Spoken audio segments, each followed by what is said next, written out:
Good morning, Erika and Peter. Good morning, Ansonet. Good morning, Ansonet. Good morning, Erika. Thank you for being here with you. Given the current financial landscape in South Africa, I am excited to open a discussion on Category 2 licenses and to draw on both of your experience in the process. Erika, my first question goes to you. Can you please explain from a compliance viewpoint, what is a Category 2 license?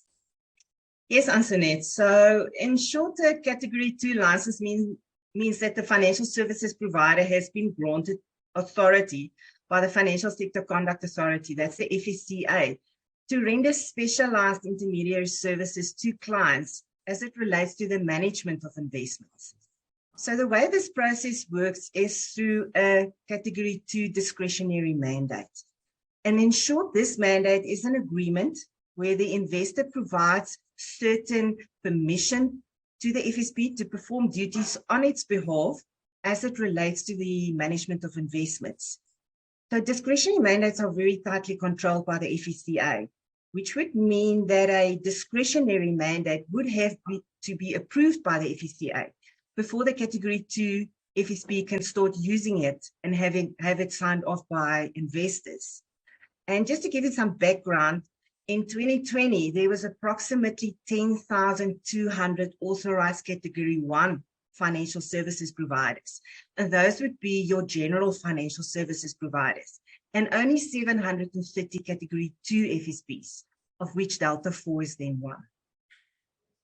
Thank you, Erika. From what I understand, it then seems as if Category 2 brokerages are subject to more stringent controls and audits by the FSCA to really ensure that these brokerages are acting in the best interest of their investors. Is this correct?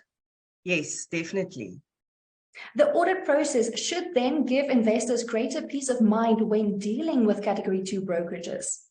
To bring this back to practice, Peter, could you please explain how this license links to the way investment management is handled at Delta 4, especially for those clients who signed a mandate?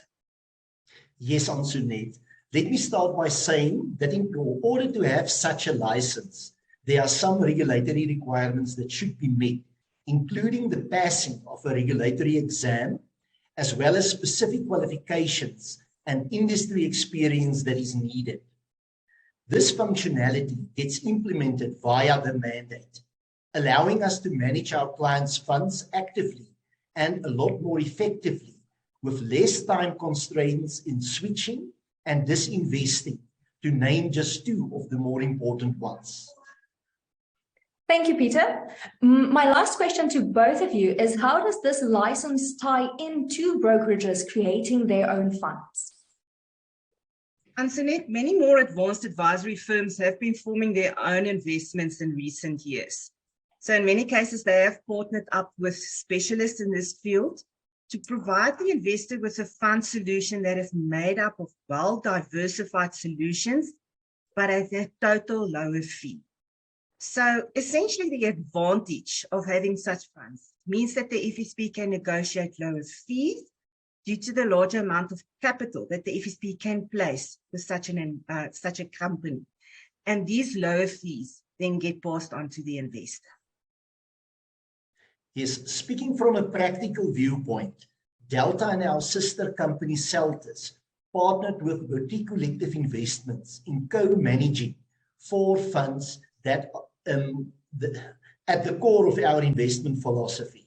These are made possible by our Category 2 capability. In doing so, we believe that we add a lot more value to our clients' portfolios with a lot less costs. Thank you, Erika. Thank you, Peter.